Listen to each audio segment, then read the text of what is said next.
término que se usa mucho cuando hablamos en salud mental acerca del bienestar y el perfecto funcionamiento de una persona, y es esto que se llama enfoque diferencial. Es entender que cada persona tiene una historia y que hay factores o determinantes sociales que de una u otra forma suman en cuanto a la construcción subjetiva que cada persona tiene por bienestar y que se van a ver reflejados en su comportamiento, en su forma de pensar y en su forma de relacionarse con los demás. Esos factores son muy importantes entenderlos. ¿Por qué? Porque cada uno es una historia única y hay que entender que no todos hemos vivido las mismas experiencias. Hay que tener muy claro en este enfoque diferencial este tipo de experiencias, porque esto nos va a ayudar a entender la causa de comportamientos, de conductas o de conceptos que se tienen arraigados y que nos llevan a interactuar de cierta forma. Por ejemplo, si culturalmente hay prácticas que se hacen normal, por ejemplo, si en la historia de esta persona, la infancia, hubo una infancia donde no estuvo presente el cuidado, la atención. Si en esa infancia, por ejemplo, no hubo una buena alimentación, un afecto, palabras que reafirmaran como persona valiosa. Recordemos que cuando uno está en esa etapa de la infancia, pues depende de esas palabras y de esos conceptos, de esos cuidados o de esa atención que los mayores o los adultos tienen hacia nosotros. Pero ¿qué pasa cuando no hay ni atención, ni cuidado, ni palabras afectivas, sino que por el contrario hay descuido, abandono, rechazo, humillación, desatención?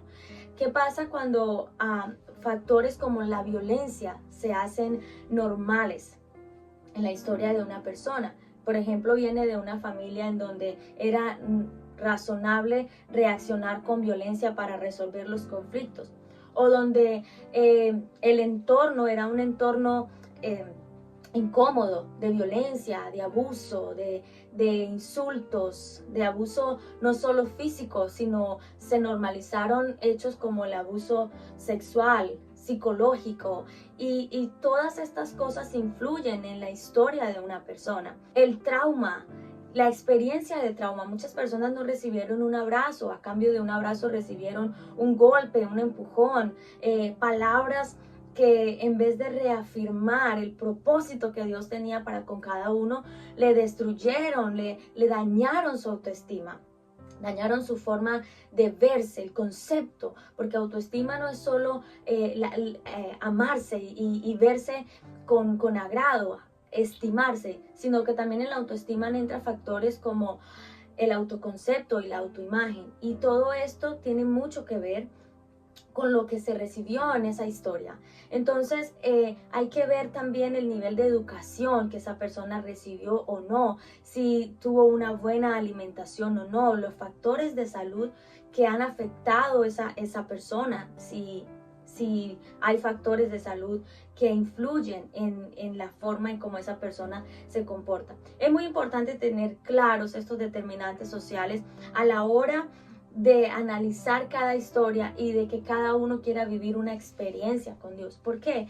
Porque todas estas cosas que hacen parte de tu historia, muchas veces queremos ignorarlas y comportarnos conforme a la regla, conforme a el buen concepto que tienen de otra persona, y queremos ignorar lo que nosotros somos y comportarnos de cierta u otra forma para ser aceptados, para ser reconocidos. Pero ¿qué pasa? Que cuando no somos honestos con nosotros mismos, no llegamos a Dios reconociendo la historia, y es así como vez tras vez nos sentimos como víctimas. Por eso es que la experiencia con Dios debe ser algo único, porque desde la conciencia debemos tomar todas estas experiencias que han hecho parte de nuestra vida y llegar delante de Dios. La palabra de Dios dice: dame, hijo mío, tu corazón. Entendiéndose por corazón la mente, el pensamiento, la conducta, las emociones.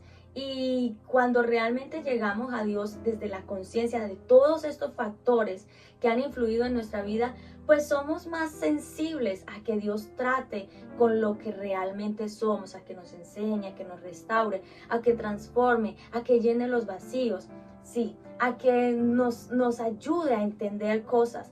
¿Por qué? Porque todos estos factores, queramos o no, influyen en nuestro comportamiento.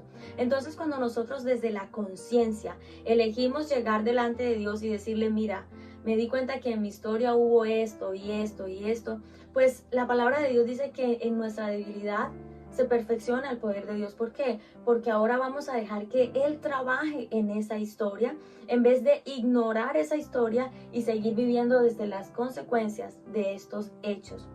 Recuerda que cuando éramos niños, pues no teníamos la culpa, no teníamos otros mecanismos de defensa, pero ahora que somos adultos tenemos la decisión y la capacidad de elección. ¿Qué quiere decir esto?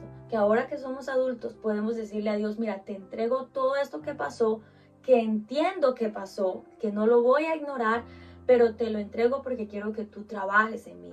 Y es poder tomar la elección de hacerte responsable.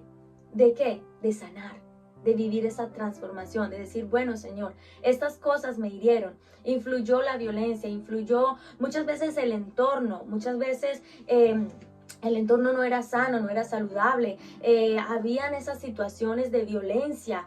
Yo vengo, por ejemplo, de un lugar en Colombia en donde es un lugar de conflicto armado y uno creció de una u otra forma con ese miedo, con esa angustia. Y todas estas cosas hacen que en nuestra edad adulta nos comportemos de cierta forma. Pero ¿qué es lo que Dios quiere? Que vengamos desde esa sinceridad de lo que realmente somos. Le digamos, bueno, Señor, entiendo que ese miedo que viví del entorno que había, del lugar donde crecí, de la incertidumbre que había, o de lo que recibí, de lo que viví, de esas experiencias que me marcaron, yo quiero que tú hagas algo, Señor, ahí. Y es hacerte protagonista de esa historia. Por eso es que la experiencia con Dios es algo personal, porque entendiendo con el enfoque diferencial que cada persona tiene factores que influyen en su vida, es con esos factores, es con esa historia con quien Dios quiere hacer algo maravilloso y único. Recuerda que Dios no quería para ti la enfermedad, el abuso, la violencia, no, todo esto ha venido a causa del pecado, pero Dios sí puede hacer algo tan grande, tan maravilloso con esa historia que eres tú. Hoy quiero recordarte que no necesitamos imitar a nadie, no necesitamos comportarnos como otro, necesitamos coger nuestra historia y presentársela a Dios desde lo que somos para que Él haga una obra extraordinaria. De otro modo, no hay una sanidad emocional. Pero Dios, que te conoce y que sabe cuánto estás luchando, quiere ayudarte hoy. Recuerda que en el nombre de Jesús hay poder y que Él que te ha sustentado quiere transformar tu historia en una historia de superación, de valentía, de fuerza, de salir de esa historia triste y de convertirte en una historia más que resiliente de vencedores. Amén, amén. Así es.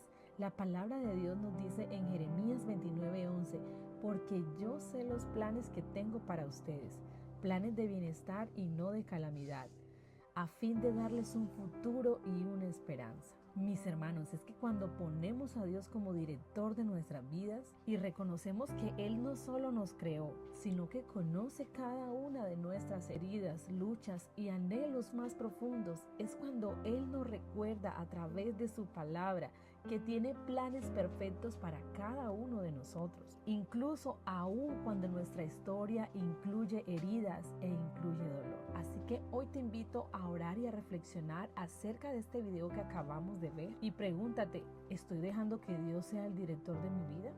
¿Estoy dejando que Él use incluso mis heridas para cumplir su propósito en mí? Así que entrégale tus heridas, tus cargas, tus planes y pídele que Él guíe tus pasos hacia ese futuro que tiene preparado para ti y para cada uno de nosotros. Soy Clarisa Fernández y espero que te haya gustado esta reflexión. Por favor, comparte con alguna persona que necesite reflexionar acerca de este tema. No olvides escribirme allí en la caja de comentarios. Dios te bendiga.